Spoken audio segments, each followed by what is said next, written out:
आता पेट्रोलचा खर्च विसरा, घरी आणा इलेक्ट्रिक स्टायलिस्ट इलेक्ट्रिक गाडी।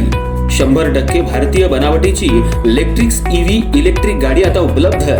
5 वर्षांची वॉरंटी, आकर्षक कलर्स आणि स्पोर्ट्स डिझाइन। एकदा चार्ज करा आणि 100 ते 140 किलोमीटर पर्यंत रेंज।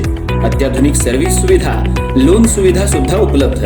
आजच भेट द्या साई मोटर्स, किसान चौक, इचलकरंजी। संपर्क 93 73 27 57 52 किंवा 0230 299 77 66। नो पेट्रोल नो टेन्शन, इलेक्ट्रिकचा स्मार्ट पर्याय।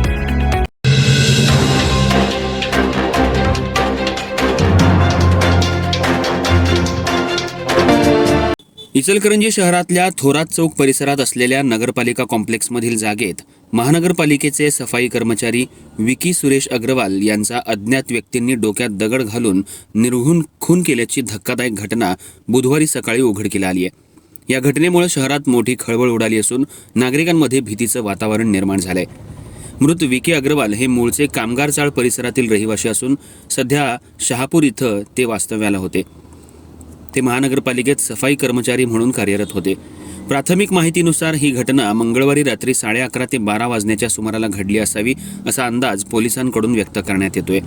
आज सकाळी नगरपालिका कॉम्प्लेक्स परिसरात रक्ताच्या थारोळ्यात विकी अग्रवाल यांचा मृतदेह आढळून आला। त्यांच्या डोक्यावर मोठ्या दगडानं वार करण्यात आल्याचं प्रथमदर्शनी स्पष्ट झालं।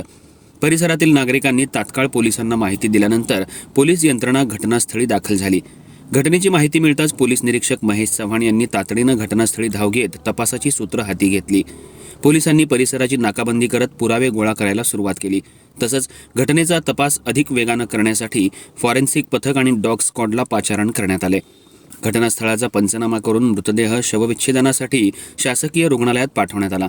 महानगरपालिकेच्या कर्मचाऱ्याचा खून झाल्याचं समजताच नगरसेवक रवी राजपुते तसंच कामगार नेते राजेश राजपुते यांनी घटनास्थळी भेट दिली। त्यांनी पोलिसांकडे आरोपींना तातडीनं अटक करून कठोर कारवाई करण्याची मागणी केली। महानगरपालिकेच्या कर्मचाऱ्याचा अशा पद्धतीनं खून होणं अत्यंत गंभीर बाब आहे। आरोपींना त्वरित शोधून शिक्षा झाली पाहिजे अशी प्रतिक्रिया त्यांनी दिली। दरम्यान खुनामागील नेमकं कारण अद्याप स्पष्ट झालं नसून वैयक्तिक वाद, जुनं भांडण किंवा इतर कोणत्या कारणातून हा प्रकार घडला का याबाबत पोलीस विविध अंगांनी तपास करतायत। परिसरातील सीसीटीव्ही फुटेज तपासण्याचं काम सुरू असून संशयितांचा शोध घेण्यासाठी विशेष पथकं कार्यरत करण्यात आली आहेत।